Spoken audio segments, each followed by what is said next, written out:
একটা জিনিস মনে রাখবা, স্যাররা কখনোই তোমার খাতা পুরোপুরি পড়ে দেখবে না তুমি কতটুকু সুন্দর লেখছো, কতটুকু কাটাকাটি কম করছো, তোমার ক খ ঠিক আছে কিনা, এটার উপর নির্ভর করে তোমার সৃজনশীলের নাম্বার কম বা বেশি দেয়া হয়।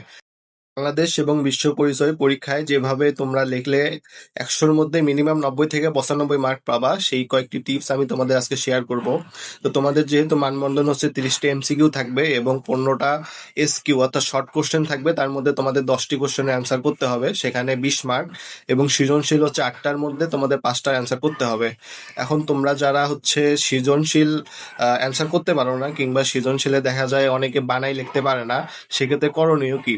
এক্ষেত্রে তোমাদের মূল যেটা হচ্ছে থিম, তোমাদের এটা বই থেকে পড়ে যেতে হবে। প্রথম ক এবং খ নাম্বারটা তুমি 1 পেজে লিখবা এবং গ নাম্বারটা 1 পেজে লেখার চেষ্টা করবা। গ নাম্বারে হচ্ছে তুমি প্রশ্নের আলোকে তুমি অর্ধেক পৃষ্ঠা লিখবা। তোমার কোশ্চেনে যেটা বলা হয়েছে যে কোনো একটা গুরুত্ব কিংবা কোনো একটা সম্পর্কে তুমি আলোচনা করো, এ ধরনের কোশ্চেন বেশি আছে, তুমি এই গুরুত্বটা হচ্ছে উদ্দীপকের আলোকে অর্ধেক লিখবা। এরপরে তুমি তোমার বইয়ে যে অংশটুকু তুমি পড়ছো, বইয়ের আলোকে তুমি বাকি অর্ধেকটুকু লিখবা। ঘ নাম্বারের ক্ষেত্রেও একদম সেম। তোমার যেহেতু ঘ নাম্বারে 4 মার্ক এবং বর্ণনামূলক কোশ্চেন সেখানে আসে, তোমার যেটা করতে হবে উদ্দীপক থেকে অর্ধেক অর্ধেক পেজ লিখবা এবং বইয়ের যে থিমটা তুমি পড়ে গেছো সেখান থেকে তুমি 1 পৃষ্ঠা লিখবা।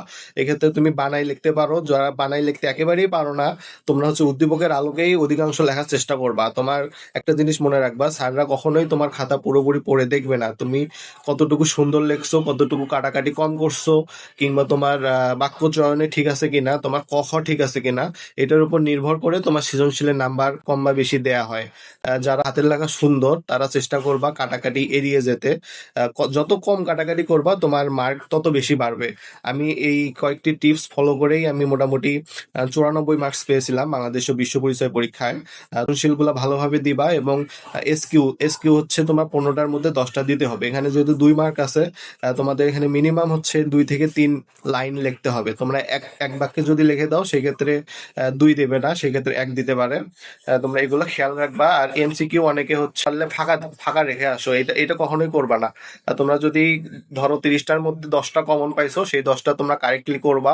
তারপরে হচ্ছে চেষ্টা করবা ভালোভাবে করার। আর যদি একেবারেই না পারো, এবং এই অপশনগুলো ভালোভাবে অ্যানালাইসিস করবা।